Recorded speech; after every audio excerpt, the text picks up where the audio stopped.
उत्तर प्रदेश में 10 सीटों पर होने वाले उपचुनाव को लेकर तैयारियां तेज हो गई हैं। लोकसभा चुनाव के बाद एक बार फिर से इन उपचुनावों में समाजवादी पार्टी और भारतीय जनता पार्टी के बीच सीधी टक्कर देखने को मिलेगी। जहां सपा अध्यक्ष ज्यादा से ज्यादा सीटें जीतकर पार्टी कार्यकर्ताओं के जोश को बनाए रखना चाहेंगे, तो वहीं दूसरी तरफ बीजेपी एक बार फिर अपनी पुरानी जमीन को समेटने की कोशिश करेगी।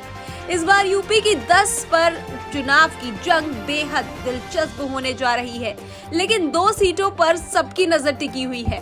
सपा अध्यक्ष ने 6 सीटों पर अपने प्रभारी बना दिए हैं और पार्टी के दिग्गजों को एक सीट की जिम्मेदारी दी है ताकि कोई कमी ना रह जाए। तो वहीं बीजेपी भी इसमें पीछे नहीं है। खुद सीएम योगी आदित्यनाथ दोनों डिप्टी सीएम और प्रदेश इकाई के वरिष्ठ नेताओं को चुनाव की जिम्मेदारी दे दी गई है। खुद सीएम योगी आदित्यनाथ 2 सीटों पर जीत की रणनीति तैयार करने में जुट गए हैं। ये दोनों ही सीटें बीजेपी के लिए नाक की लड़ाई बनी हुई है। इनमें से एक सीट अयोध्या की मिल्कीपुर सीट है, जिसे जिताने की जिम्मेदारी सीएम योगी के पास है। ये सीट इसलिए भी अहम हो जाती है कि फैजाबाद सीट पर हार के बाद बीजेपी को खासी किरकिरी का सामना करना पड़ा है। इस सीट से सपा के अवधेश प्रसाद सांसद बन गए हैं और मिल्कीपुर सीट उनके इस्तीफे के बाद ही खाली हुई है। मिल्कीपुर जीतने के लिए सीएम योगी ने अभी से सभी तैयारियां शुरू कर दी हैं।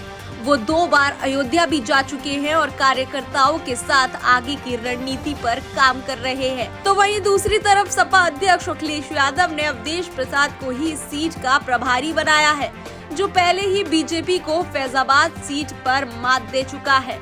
मिल्कीपुर के अलावा बीजेपी के लिए अंबेडकर नगर की कटहरी सीट भी प्रतिष्ठा का सवाल है। इस सीट को जिताने की जिम्मेदारी भी सीएम योगी के ही पास है।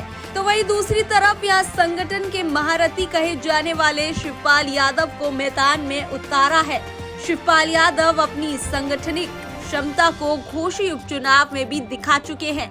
सीएम योगी ने इन दोनों सीटों की कमान संभाली है ताकि लोकसभा की हार का बदला सपा से ले सके।